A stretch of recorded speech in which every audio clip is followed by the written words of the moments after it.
As much as I understand Adam Silver's attempt for what he was trying to do with this new NBA awards 65 game rule, I think it's safe to say this might be one of the worst recent rules in NBA history. Allow me to explain. What's going on, guys? Welcome back to BoxInOne, a basketball and sports podcast platform created by Roischand and Joachim, myself who's talking right now. And today we are going to be talking about the 65 games rule. Now, for those who don't know, the 65 game rule essentially means in order to be eligible for certain awards like all NBA teams, MVP, Defensive Player of the Year, Sixth Man, etc., basically all of the NBA awards at the end of the season, right before the postseason, that get announced during the postseason, you have to play a minimum of 65 games during the regular season in order to be eligible to receive votes for these awards. So that means you miss over 17 games, you are out of the conversation. Victor Wembanyama, he has to play one game in the Spurs' last two games right now in order to still be eligible to be an MVP in DPOY convos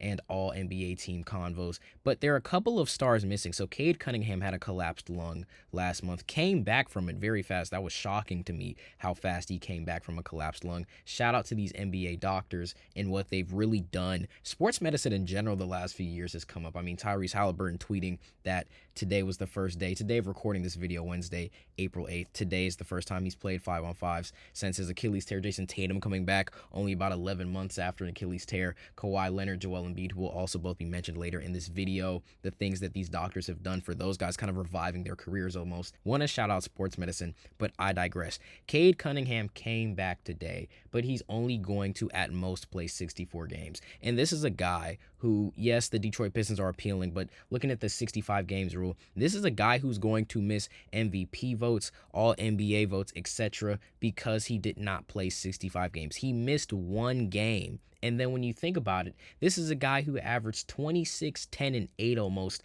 on the season, was the reason the Detroit Pistons, he was their engine getting the Pistons into that first seed, especially after last year where the Pistons were a top 6 team, now being the first seed in the Eastern Conference with relatively no major roster changes. This is a guy in Cade Cunningham who was the engine for one of the best teams in the NBA, point blank period. But because of the 65 games rule, he's not going to be able to be eligible for these awards. When we look at Anthony Edwards, probably only going to play 63 games max, dealing with a knee injury. He's averaged 28 points so far this season, but because he's played only 63 games, he's not eligible for this award. And I understand it from Adam Silver's perspective a little bit, right? Because this whole thing spawned from the conversation about load management, where guys like Joel Embiid were sitting out for long stretches. Kawhi Leonard was sitting out for long stretches. These guys are only playing 40 to 50, maybe 60 games on the season, but because of their stats, still being eligible for all NBA first team, for MVP, for things of that nature. So Adam Silver wanted to reward the best ability being availability.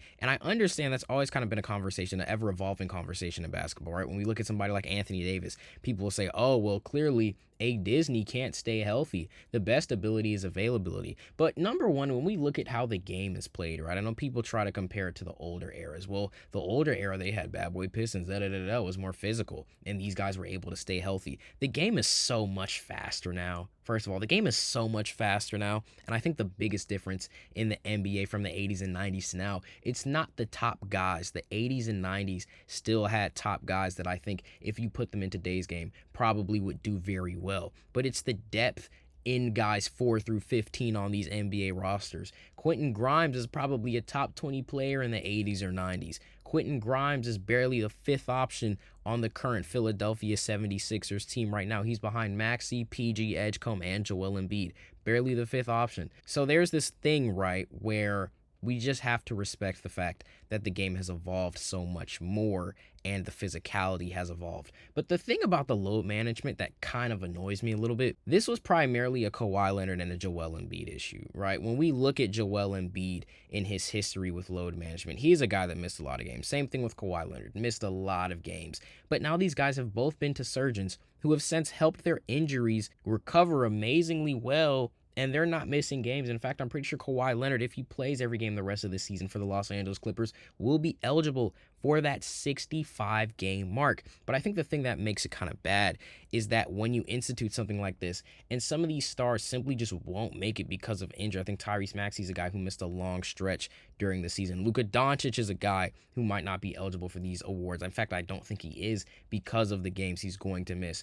When you have these things in place in order to reward availability, but you have guys that are simply getting injured in a more physical and much more demanding game, it's a little bit unfair because are you really rewarding the best players? Is this year's all NBA first, second, and third teams actually going to be a conglomerate of the best 15 players in the league, positionlessly speaking? Or is it just going to be maybe the top 25, top 30 guys? Some of them snuck in there, and the whole time we're looking at these guys on these all NBA first, second, and third teams like he shouldn't have been there, but because of the 65 game rule, that's the only reason he's there. Because now you're not awarding the excellence with the availability. You're rewarding people being ready, but you're not awarding the best players. And I really think that's the issue, right? And it's not even somebody playing 40 games and having crazy stats. And even still, I do believe there's situations where somebody's playing every other game, but they're averaging, let's just say crazy hypothetical, Wemby averages 45, 20, and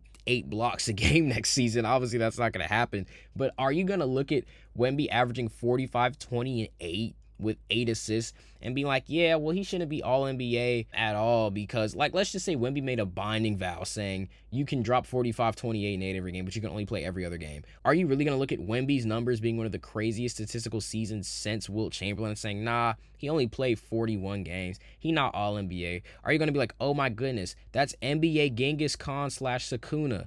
Give him all the awards he wants. 8 blocks per game is not being awarded with Depoy. It's the same thing that first rookie year when he was out and then Rudy Gobert won Depoy when everybody thought it was clearly Victor Wembanyama. It's one of those things where we've seen time and time again, guys who deserve awards are not getting them or not even getting the nominations because of the rule, and they're coming so close to hitting them, or maybe they're playing 55 games, 58 games, and then they're out for another 24 or 30 games, but they're clearly still, even in their absences, the best person fit for the award. And I just don't like the NBA. I respect the NBA's attempt at trying to address load management, but let's be honest, this is only really in regards to Joel Embiid, Kawhi Leonard, Zion Williamson, etc. And nobody's missing 17 games. To quote Roischand here, he sent a very funny text about it. He said, nobody is missing 17 games because they just want to miss 17 games. They're not resting, they're dealing with real injuries. And I think that's an amazing point, and I think that is where we're going to end it off at. With that being said, though, guys, that is going to do it for us today. Again, as always, if you enjoyed the content, make sure to like, comment, share, and subscribe. Appreciate the love y'all have been showing on the channel recently. We just hit 320 subscribers. Appreciate it. Daily content coming, especially with the playoffs around the corner. We can't wait to go on that journey with y'all again. And again, for the last time, if you enjoyed the content, make sure to like, comment, share, subscribe, and we will see you all in the next one.